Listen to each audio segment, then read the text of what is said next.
In 2020, I decided to start a podcast because I read a stat that less than 2% of female founders ever even break $1 million in revenue. And I got really, frustrated with that, for that stat. And I was like, wait, but we're doing so well. What makes our Playbook special? When you look at female founders compared to male founders, what are some things that really stand out to you to say this makes a female founder? So if you look at companies that are run by women, they usually have the happiest workforce. And it's not by coincidence. I think that we really do think about humans first outside of just business. And I think when you think about humans, it makes for great businesses. I want to talk about pressure. Yeah. Obviously, this company you already said sold for over $1 billion.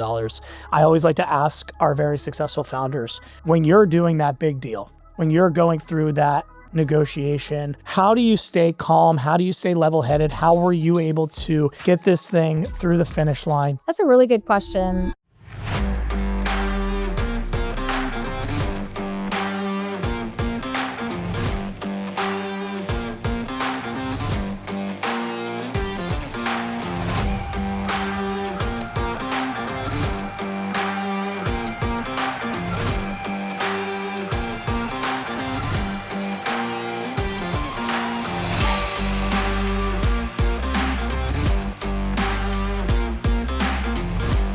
All right, I hope everybody is doing well out there. Welcome to another episode of the Skin in the Game podcast. My name is Saxon Baum, and I am your host today for the episode. And I could not be more excited to have the CEO mogul herself today here, Suneera Madhani. Suneera, how are you? I'm doing wonderful, Saxon. Thank you so much for having me. I'm so pumped to be here. So we have so much to talk about today. We're going to talk about worth. We're going to talk about Fab Merchant. We're going to talk about your upbringing. But before we get into any of that, I know there's something that is very much so top of mind for you. Tell us about the CEO School. Tell us about the summit happening next year, because I know this is going to be huge. Oh, thank you for leading with that. That's so awesome. I have my first ever CEO summit taking place in Orlando, Florida. I have had a pretty large audience for my podcast, CEO School, which I'm sure we'll talk about how we got there. But I built my first business at the age of 26 with my co-founder and brother. We scaled the business from zero to $1 billion exit and learned a lot of lessons along the way. And in 2020, I decided to start a podcast because I read a stat that less than 2% of female founders ever even break $1 million in revenue. And I got really, frustrated with that, for that stat. And I was like, wait, but we're doing so well. What makes our Playbook special? And then I started to, dig a little further with more conversations with women. And then I was finding that every podcast that I was listening to or every story that I was hearing about founders was how he built this and not how she built it. And I also wanted to hear how she built it. And so in 2020, during the pandemic, and I had a social audience, like I was pretty active on social early in the social game. And so my audience was there, and I was doing these Instagram lives with female founders, and we started having the conversation around the 2% Club, and it turned into a podcast. So when the pandemic hit, What's the 2% Club? It's less than 2% of female founders ever break $1 million in revenue. And so like, how do we make this, how do we get there faster? Right. And how do we break that statistic? So it's 100% of us, right? So it's not 2%. And I launched the first episode of the podcast out of my laptop and a Yeti microphone, and it became a top 100 podcast, top 50 for female founders. We have Amazing. Yeah, it's an incredible audience. And we've had several programs and mentorship things through the years. And I'm obsessed with supporting female founders in every which way that I can. And so the podcast, we've never brought our audience together. And so we're doing our first ever summit. So we're hosting a conference in Orlando, which is where I live. I'm obsessed with Florida, which I know we're going to talk about. We will definitely talk about that. We're going to bring everyone together. So it's February 19th and 20th in Orlando, Florida. So if you are a founder and you want to participate, it's called the Unicorn Summit. And we have some incredible speakers, and it's a lot of playbooks and how she built it versus how he built it. So we're really excited to bring this summit together in February. So thank you for asking about it. And I'll share. It's going to be amazing. It's going to be amazing. What did you do? I saw last week you were at Art Basel. doing something for the CEO school, right? I have a Yeah, what were you doing? I'm always doing something. I feel like I've become this like event coordinator outside of my tech job. Like I throw a lot of events. I throw a lot of parties. It is my dream job. I love bringing people together. Like I'm definitely a in-person gal. You and I know this. Like Of course. we've spent so much time together, and I love creating awesome experiences. And we were at Art Basel for the Millionaire Founders Club group, which is part of our CEO school. So once you're part of that 2%, then you're over a million. We didn't have a space, and that's kind of how like a community formed around it. And so we have a group of 100 CEOs that are all 7+ figure founders, female founders. It's like YPO, but just This is like the president's club of the CEO And so school. we get Got it. together in different Very cool. parts of like different conferences and things like that. So we went to Art Basel and we had a blast, and we take over different cities. Like every quarter, there's always an event that's happening. It's amazing. When you look at female founders, Sunny, compared to male founders, obviously you work with your brother, and we're going to talk about that. And he's the active CEO of Worth AI, which is an investment of Florida Funders in our third fund. When you look at female founders compared to male founders, what are some things that really stand out to you to say, this makes a female founder? What are those things that are a bit different than a male founder? I think that, there's so many strengths that female founders have that are so unique to us. I think that one, we are definitely really strong when it comes to our intuition. I think that's something that women just naturally we listen to, we're empaths. And so I think we're so great with relationships and people, and it's not just about the transaction. And so I think that that makes for such an incredible leader, such an incredible CEO. We have really strong intuitions about people. And so we can build really incredible teams. So if you look at companies that are run by women, they usually have the happiest workforce. And it's not by coincidence. I think that we really do think about humans first outside of just business. And I think when you think about humans, it makes for great businesses. And so I think those are some natural abilities that we have. I also think that we make for extremely, smart investments, might I add, right? Like, I think that we're really careful about capital, sometimes too careful. And that could also be one of our Achilles heel, is that we're not taking risks fast enough. We're not investing fast enough, which is one of the reasons why I think that we're not scaling as fast.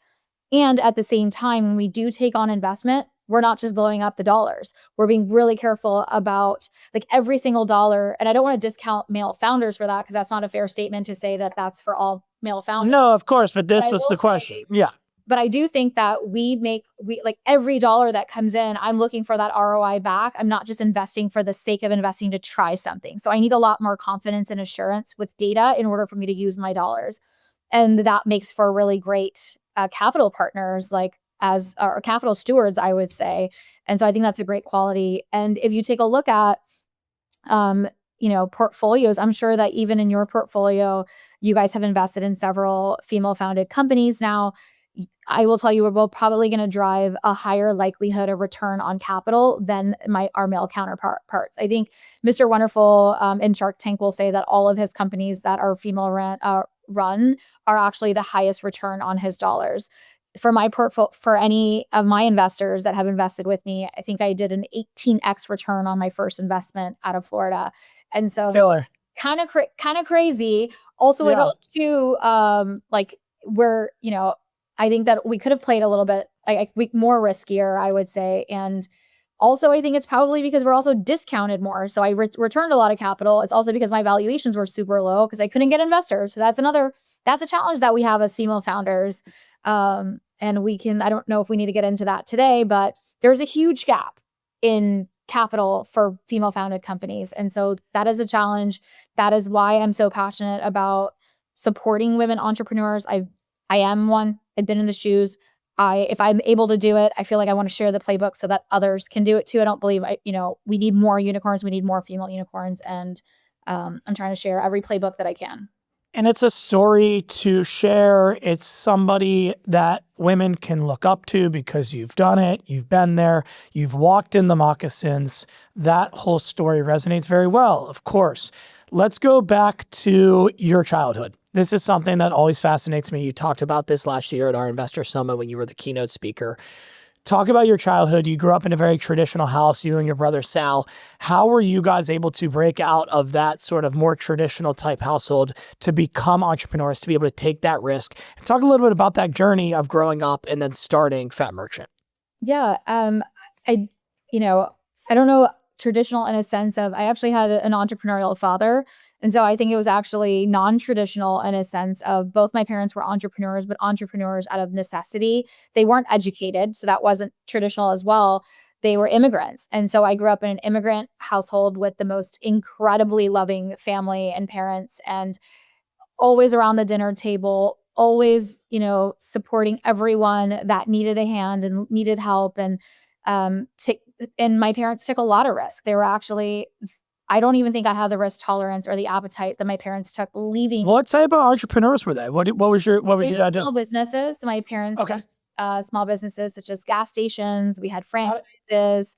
We had, a telemarketing call center at one point. My father had various amounts of businesses, but it started with the first one, and they grew each business. And Sal and I got a chance to watch their work ethic and put everything on the line. And I actually did not want to become an entrepreneur because of that. I Saw the grind. it was a lot. And they, all my parents wanted for us was to get our education so that we didn't have to do that, so that we didn't that we could have a 401k and a steady paycheck and all of those things. And as soon as I was the first person in my family to graduate college, so Sal and I both went to University of Florida. We got full rides to UF and ended up, I had a great college experience. I did finance. So I did do finance. I also did marketing. I also did a minor in leadership. I was like super nerd type A, wanted to do all the things. And I ended up working in corporate America. I did that for 3 years. And it was actually my father who told me to quit my job and to go start the first company, Fat Merchant, which ended up becoming Stacks and selling for $1 billion. Like, it was like their belief in me. And Sal ended up joining the company really quickly shortly thereafter, but he was always the one who had the entrepreneurial DNA. I was like, I knew I was going to be successful, but I didn't want to go start a business. And Did you need the kick in the ass from your dad to get going, or were you like ready to go and you just needed a final kind of push?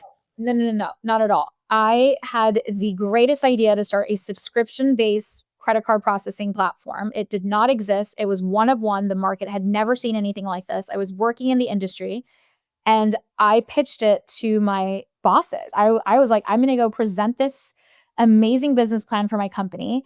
And I thought that I would get to lead it. That would be, my win and my career win, and I would get to step up. And so I presented this, and I was laughed out of the room. I wasn't taken seriously. I was told that this would never work. I come back home and, I was definitely daddy's girl. And like, I'd come home and I'm like, okay, I win at everything. And he's like, okay, show me your presentation. What did you do? Da, da, da. And he's like, this is genius. Why don't you go do this for yourself? Hell yeah.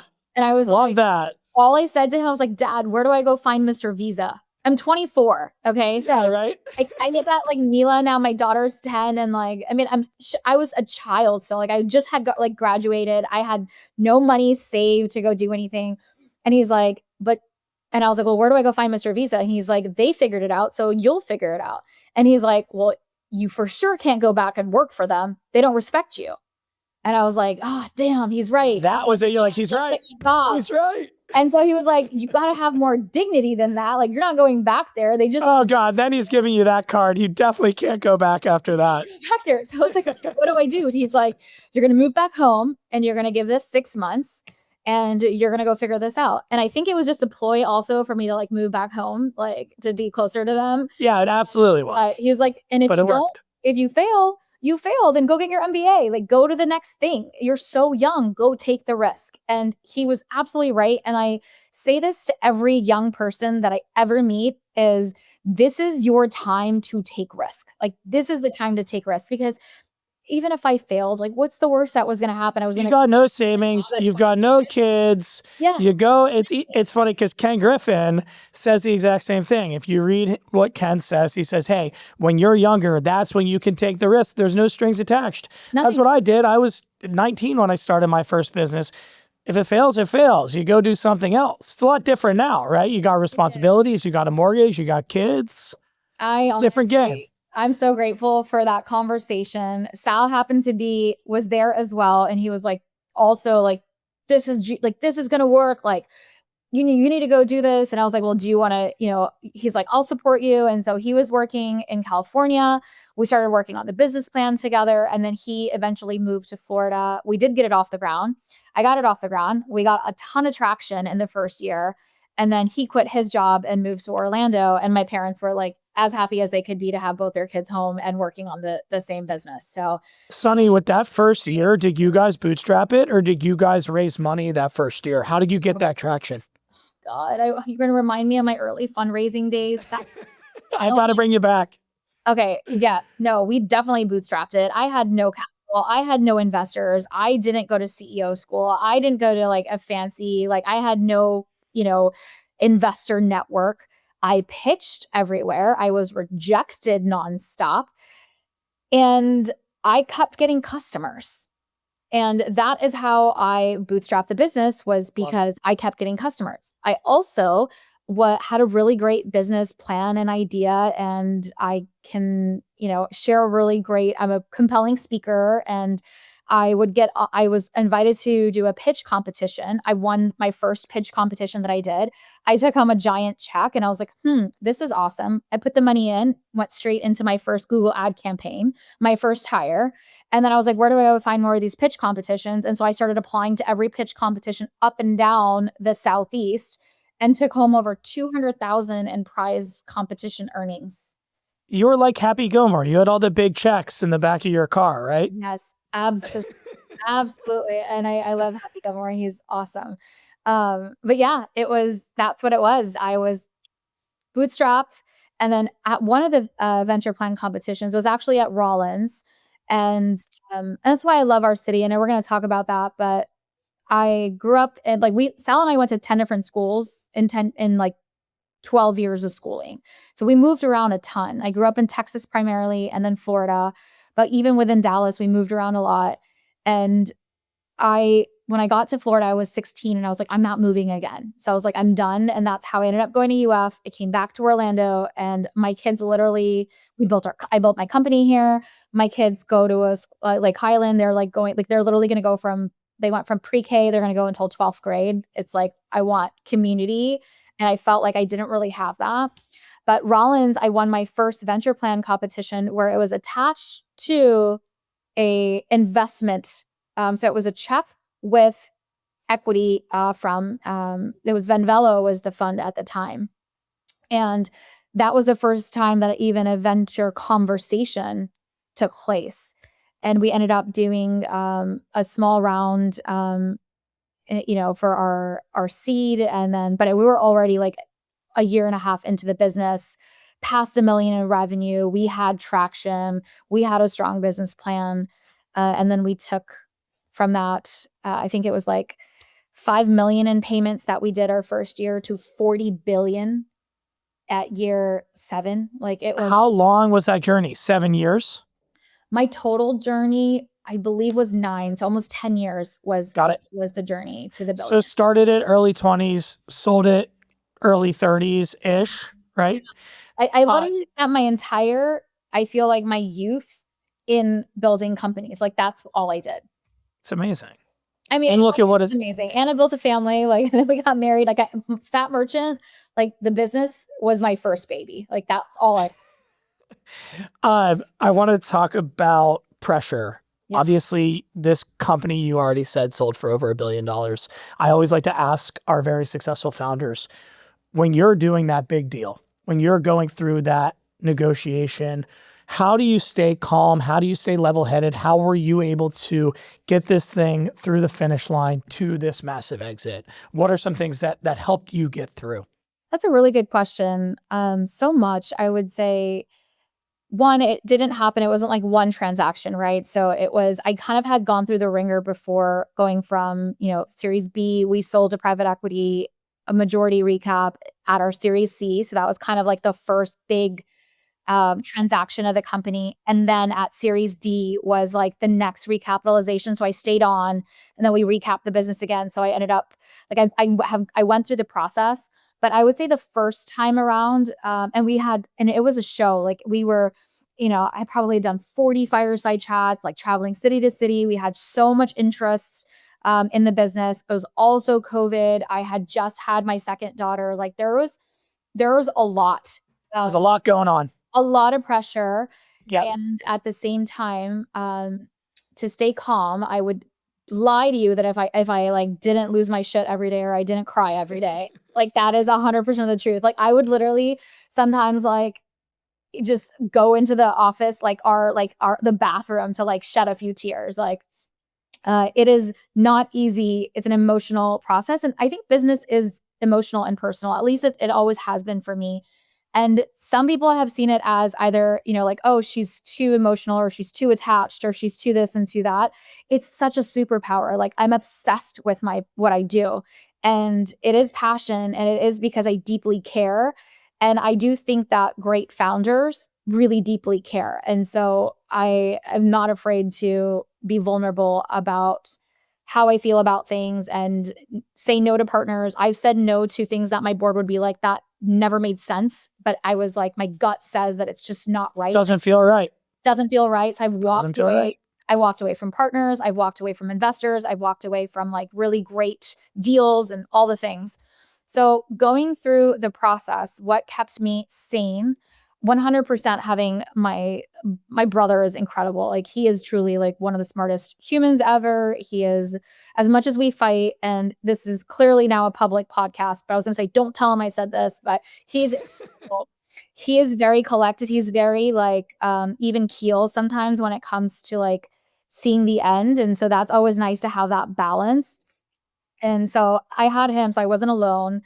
And I would say that like one of my mentors, who's chairman of this board, he was of Worth board, he was instrumental in keeping both of us like going through the pressure and having a mentor. His name's Asif Ramji. He is incredible. He's the CEO. He's a investor and board member now, but he was at the time the chief product officer of WorldPay. He was the ex-CEO of Paymetric. He sold his company for hundreds of millions and was on a path a couple of years ahead of us. And so he'd kind of also walked the shoes and had gone through these transactions. And so having a mentor that you can call when you're like, I just left this meeting and this is what's happening, or this is what's happening in diligence, or how do I think through, like there's just so many deal dynamics that take place while you're going through a transaction that size.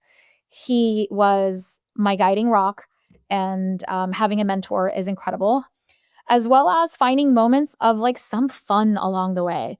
Like I would say Sal, Jacques, and myself, like we're a lot of fun. So like we work hard, we play hard too. And so we're traveling from city to city, and we're like, it is nice to have some like, we'll go to the game or we'll like go experience something. And even with the investors that we were courting and getting to know, we were pretty experiential. How do I say that? Experiential? Yeah, experiential. Yeah, experiential. There you go. And so we would bring everyone along the way of like, instead of having this like boring management presentation, we'll do the presentation and let's go grab a really awesome dinner and like go do a wine tasting or go do something fun. And so we got to do some really like epic things during that process that kind of relieved some of like kind of kept you going and kept it going and kept it going. So good mindset. I mean, you guys are so authentic in what you do. And I think that everything that you're saying, it's just you being yourself.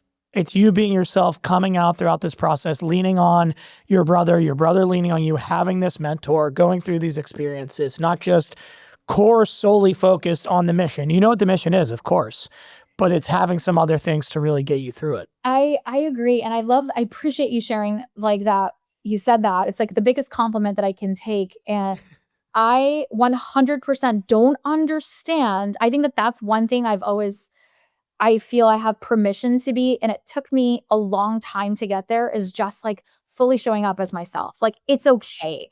And we put on so many guards to, whether it's with investors, whether even if it's investor founder, right? Like, I see it on the other side as well with a lot of, investors that are trying to make this good impression. It's like, just put your guard down and let's get to know each other truly as humans.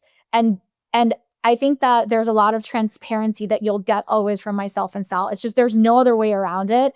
And I think it has made for a lot of our success in relationships and people is like putting that first and the transaction second.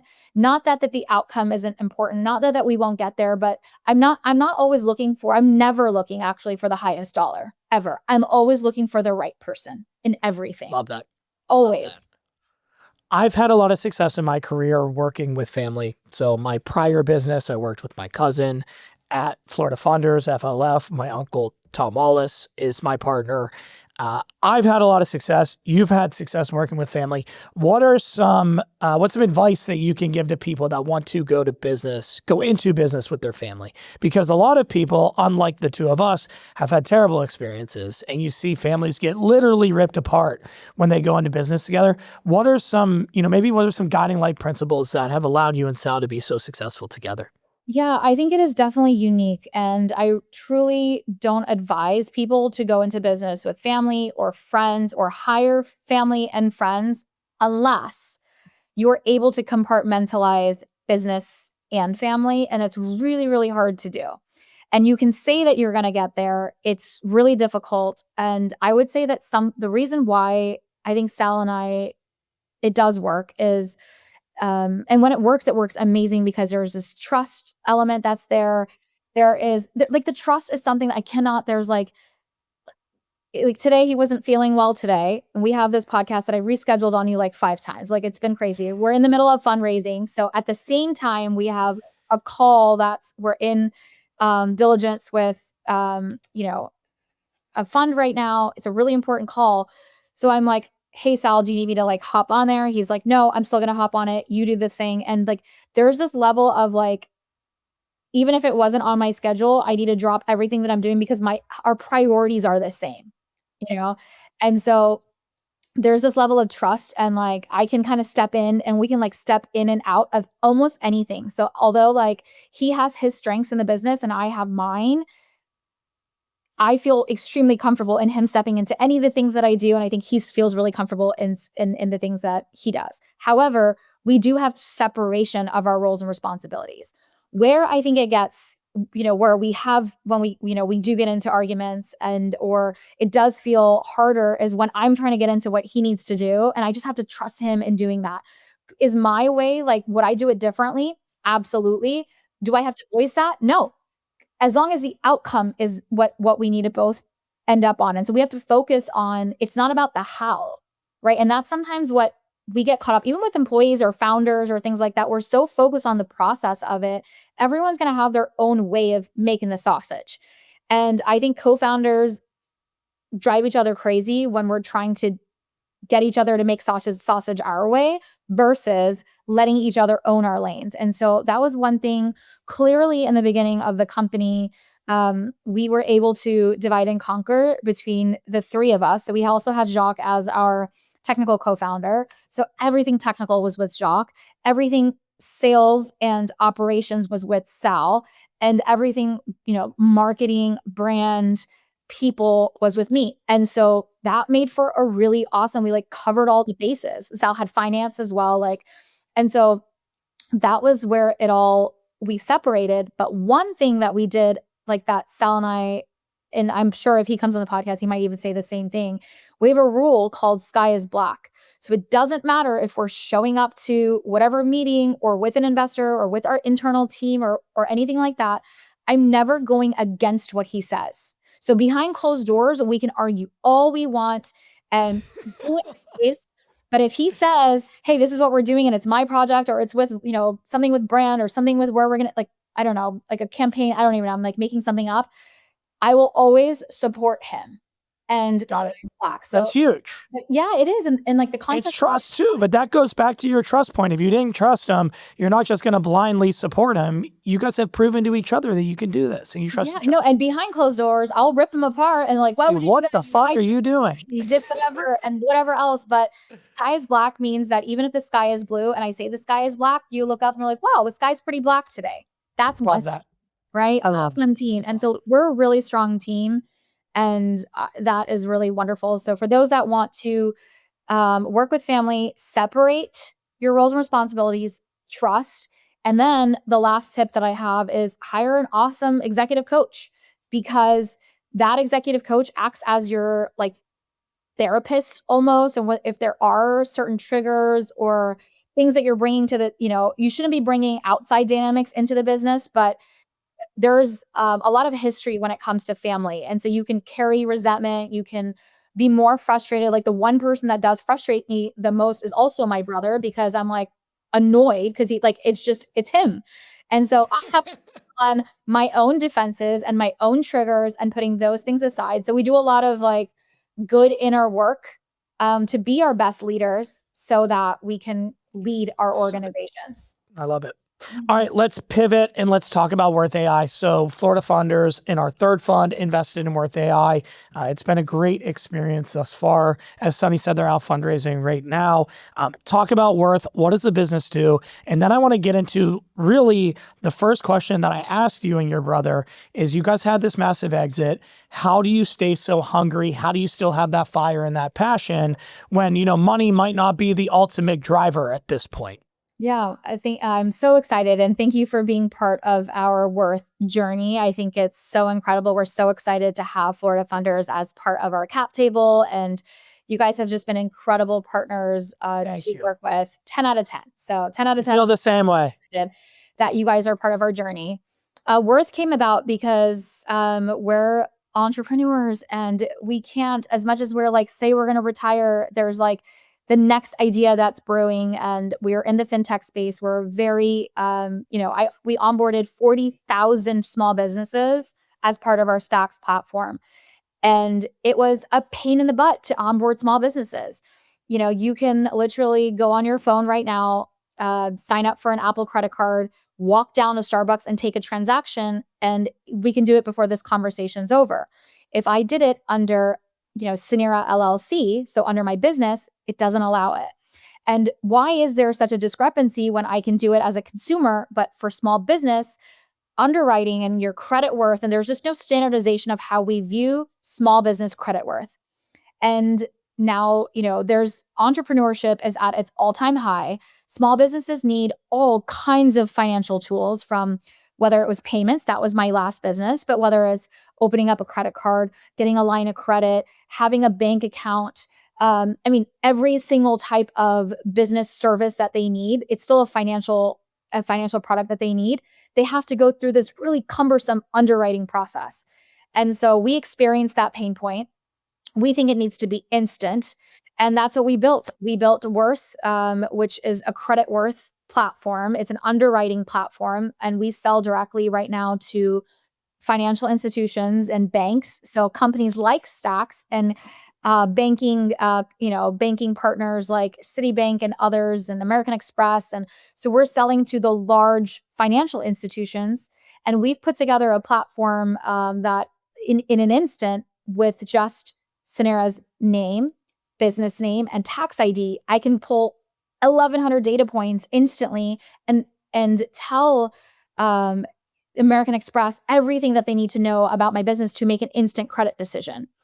And we have a really big vision for this, is that SMBs should be able to understand that as well. So right now, small businesses, we're kind of in the dark when it comes to how our credit worth is viewed. How do we actually increase it?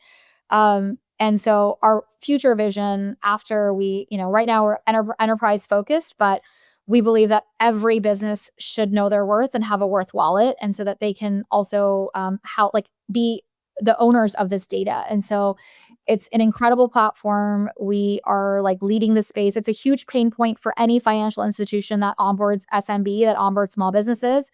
And we're able to give them every piece of decision, and it's all done through generative AI. We've connected to, every major financial institution already. So we spent about 2 years in stealth building the pipes of Some amazing technology. Yep. Yeah.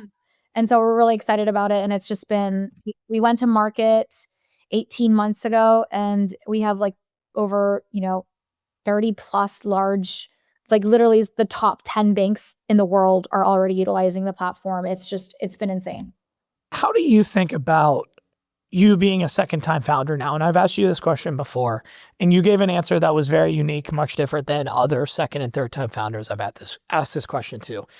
How do you think about being an experienced founder and this being your second company? Is it easier or is it harder for you as a founder? I don't think it gets easier, but you're better at it is probably what I said. So it doesn't get easier. You said something along those lines. So the challenges are different. Challenges are different. So I will say, no, there's so many things that are 10 times more easier. Raising capital, right? Like it's a different, when you've sold a company, walk in, you've got confidence. Yep. No, and we have credibility, right? I don't got need to convince someone. I don't need to convince someone. I get to choose who I partner with. That was not where I was at 25 years old, fundraising out of Orlando, Florida, like a completely different fundraising experience. However, and then also things are a lot faster in terms of I know exactly the team that I need to go build. I'm not hiring junior level talent. So I have the capital to do it. I'm self-funding if I need to. I'm building the right executive team. I have the right, I'm building a scale up, not a startup. And so from day one, I already know where I'm going to be at because I've already been through that startup phase. So I do feel like you skip the startup and you go straight to scale up. So that is like the second time founder experience. The 0 to 1 is a whole lot easier this time around. We're at 0. We went from 0 to 10 million in 18 months, which is there you go. Yep. But the difference of where like it's still the same is you still have to let the cake bake. So you still have to go through product market fit. You still have to get through your first customers. You still are going to have kinks in the roadmap. You're still going to have to solve the bugs. Like you're still going to have to go through the things. You're just able to iterate faster, but you still have to go through that process. And so there are some awesome perks of being a second time founder. I get why, and winning is addicting. And so when you're kind of done, you're like, man, we're so young. Like we have so much energy left to go. It just made sense for us to go do the next thing quickly. And we also had market momentum, right? It's like you kind of, the space, the players, relationships are huge. And especially in the finance world, especially in the world that you're in, walking into some of these old customers and partners that you had with the new business. I mean, talk about experience. I mean, that you couldn't even think about that with your first business. I know. Thank you for that reminder. It's still hard. You still have to build it, right? Of course. I think I might have said, it's like, you still have to, I might have said something about being pregnant because I've been pregnant a few times and you still got to go through the 9 months of. You didn't say it, but that is pretty funny. I still got to be pregnant, and so that's funny. It's still there, and so you still gotta get pregnant. What's your new title? You told me at the beginning before we started. What's your new title at the company? Like the first place that I get to announce it, it's Chief Evangelist Officer. And it's a strategy role. It's a founder role. It's everything that I'm doing right now, which is evangelizing our brand. And Sal and I shared co-CEO for like the first 2 years of getting it off the ground. In this company, I did not want to have an full active CEO day-to-day role. And he is just incredible and especially in the enterprise space as well. I've always been a small business. Like my background has always been in small business. His background was enterprise. So even at Stacks, he owned enterprise while I was in SMB. And so I'm really excited for just supporting the brand, supporting our go-to-market, leading with our board and investors, and of course, every piece of strategy ever. But it is really nice not to be in we're working on it. So 2026, I get to, there's no such thing as relaxing in a startup. So it's still whatever the company needs. Like if it's partnerships tomorrow, I'm taking that on. So it's kind of like having a player that can strategically go where we need to go. And I think it's a really great asset for the company. And I'm just honored to, evangelize the business. And I think we did a really great job of getting this brand to market in our space and the time that we did. And there's just so much market momentum. So I'm just going to continue to be where the company needs me. And 26 should be a big year for the company. Let's talk a little bit about AI. You guys started the first business kind of in the pre-Gen AI era. Now this business is a pure AI company, obviously uses a lot of AI in the tech stack, but just from a day-to-day, you as, the prior CEO, the Chief Evangelist Officer. Still, you know what's really fun? It is still the CEO. It is still the CEO. And Saxon. There you go. That's great. I love that. How do you, in the business, how does it run a little bit differently than Fat Merchant did? With these new AI tools. People know the business formerly as Stacks. Yes. You know it as Fat Merchant because you're Floridian. So for those that may be tuning in that don't know about the previous business, you'll know it as Stacks Payments. It was a unicorn fintech company. When I first started the business, it was called Fat Merchant for the first few years. I was 25. You remember, I told you the story. And then it's a great name. It was a great name. Stacks was a great name. Was $1 billion company. I rebranded in 2019. I was really excited for that rebrand too. So Stacks, what was different? That was pre-COVID even, right?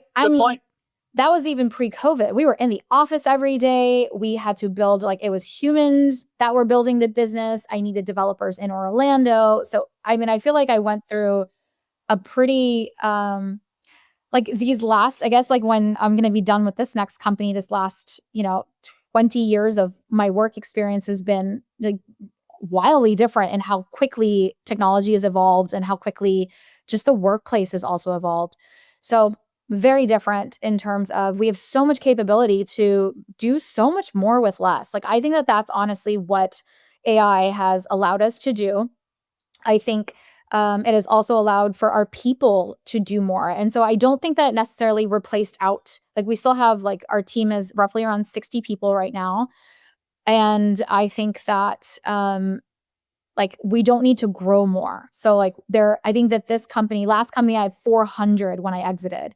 I think that this one will probably be around 100 and with probably at the same level of revenue. So you think you'll get a similar output with a fourth of the employees? I think so.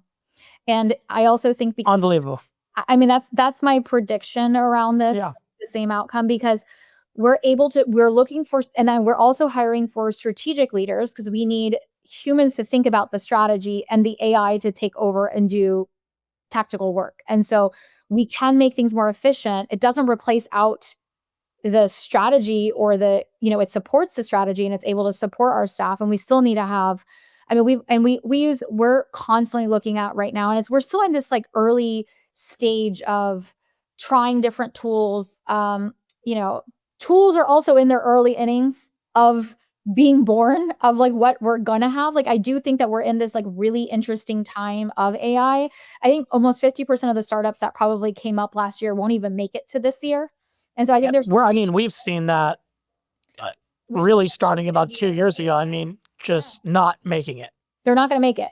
And so we have to be careful about, what tools we're using, what companies we're using.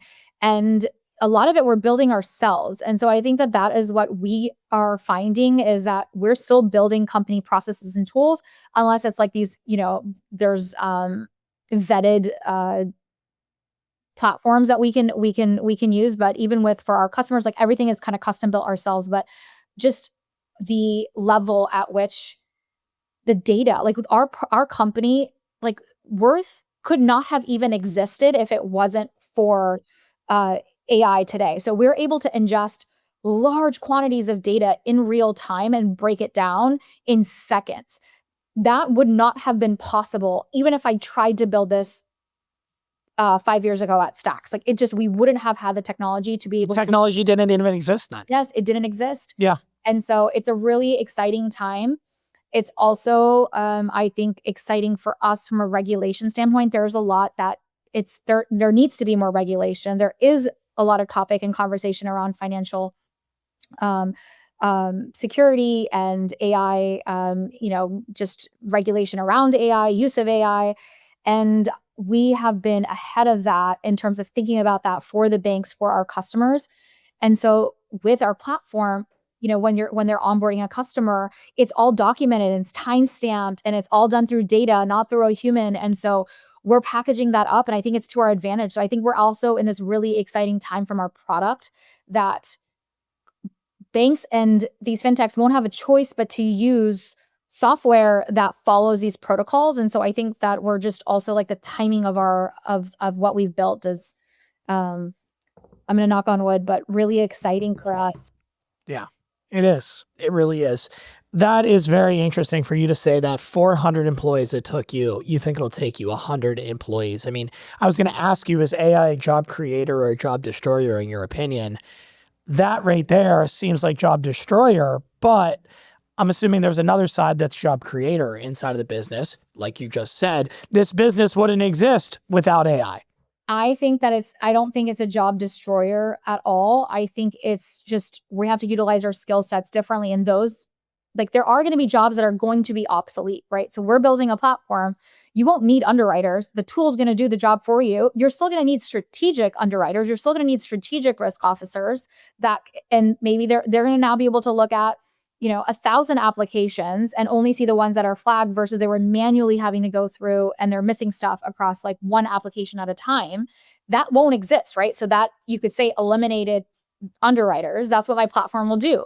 However, I think that the workforce also has to step up in terms of more strategic roles. And I think that, the roles that won't get eliminated are still so important. So we still need relationships. We still need services. And I think humans will still be the ones to buy from humans. And we're still going to have that. So it's about shifting the skill set of the workforce, not necessarily, I think that, yes, there are going to be jobs that are going to be eliminated that are just pressing the buttons. Sure, those will get eliminated.